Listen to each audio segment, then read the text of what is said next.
Hello, this is Josh Laddick with GSA Focus, and today we're going to just go through some news, some new stuff going on with GSA. I've got a Interact post here from October 6th, which was 2 days ago, announcing that something's going into effect today, which is October 8th, 2021. And this is going to come in the form of a mass mod. Could come today, could come Monday, next week. We don't know, but they are saying they're aiming for today. So let's go ahead and just jump right in. This, of course, will be linked down below. It'll be linked in this blog post and everything. The GSA is going to have an industry webinar. It should be a really interesting one, to be honest. Just because this is kind of a controversial mass mod. GSA is enacting Biden's executive order that not just government employees need to be vaccinated and have proof of that, but also government contractors and all of their employees.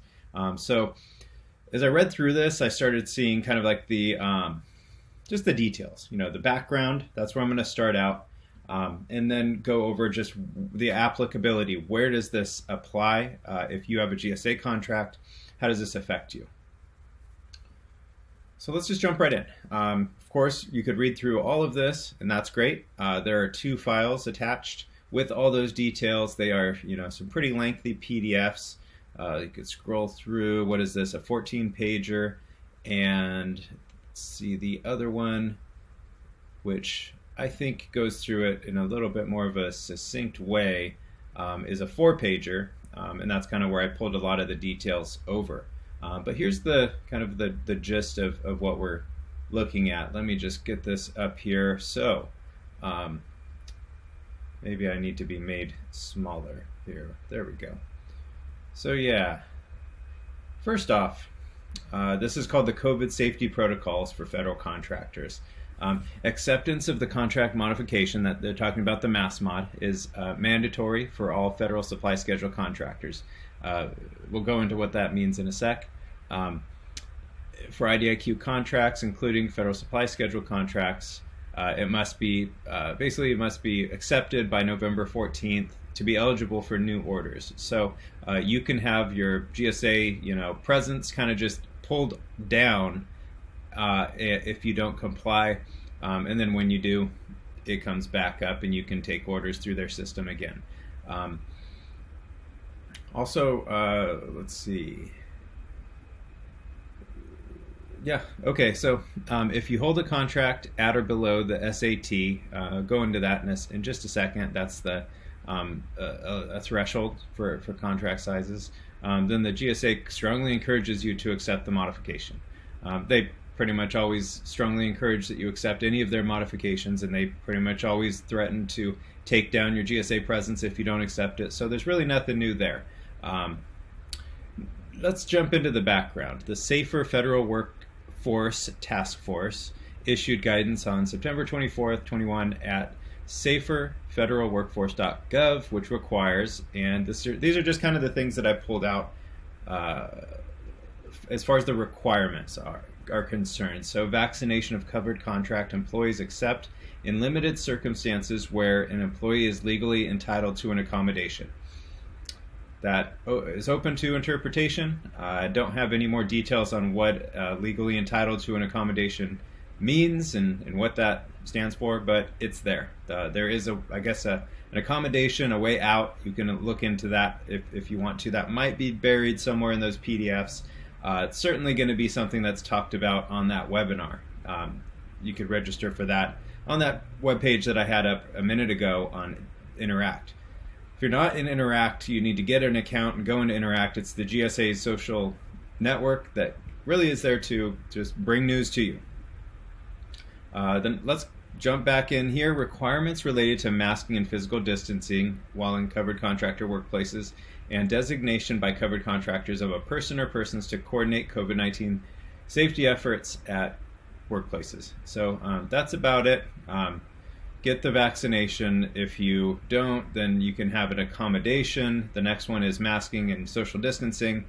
And then the third one is just kind of a nebulous safety efforts at workplaces kind of thing. And to dive into all of these, I'd say you could go to that website that they cited. Where was that? saferfederalworkforce.gov. They might go into the accommodation there. I haven't dug into it too much.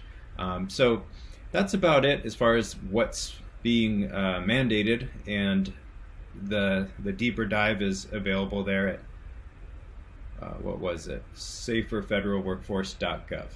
So applicability is the next step. Let's look into that. So the clauses required in the following. So contracts or contract-like instruments for services, construction, or leasehold. The biggest part of this is property, is this right here. Let me get this going. All right, so there we go. Let's highlight what I need to highlight.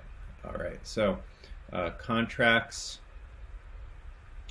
for pretty much anything related to simplified acquisition threshold. So that's basically referring to GSA contracts over the threshold, which is what is it, 150,000, I believe.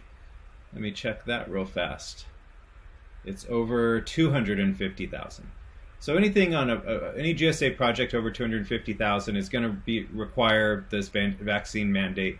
So that's what it applies to. So if you agree to the mass mod and you do no business above that threshold, then according to this, it's not going to really have any real effect on you.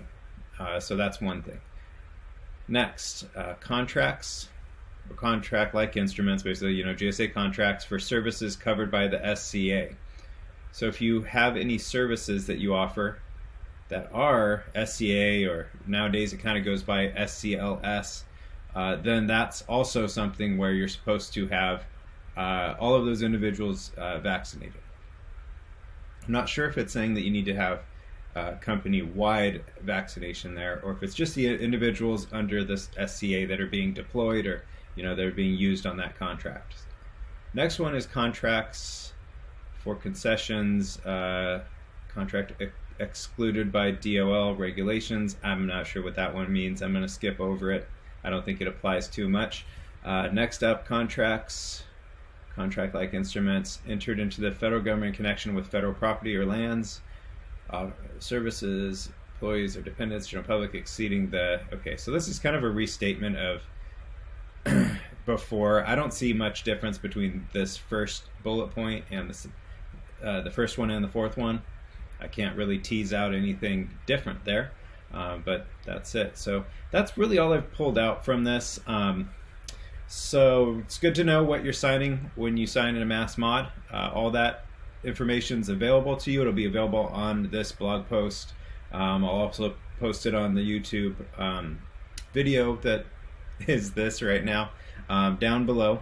So that's all there. I'll also have the link to that Interact page, so you should have everything you need to dig in and learn about what you need to learn about regarding this mass mod. That's about all I've got to say on it. Feel free to comment. You could ask questions. I'm not too sure if I'm going to have the time to dig into everything and find anything. I would highly recommend you sign up for that webinar that is found in the Interact page. So yeah, that's it. Signing off. Thanks a lot.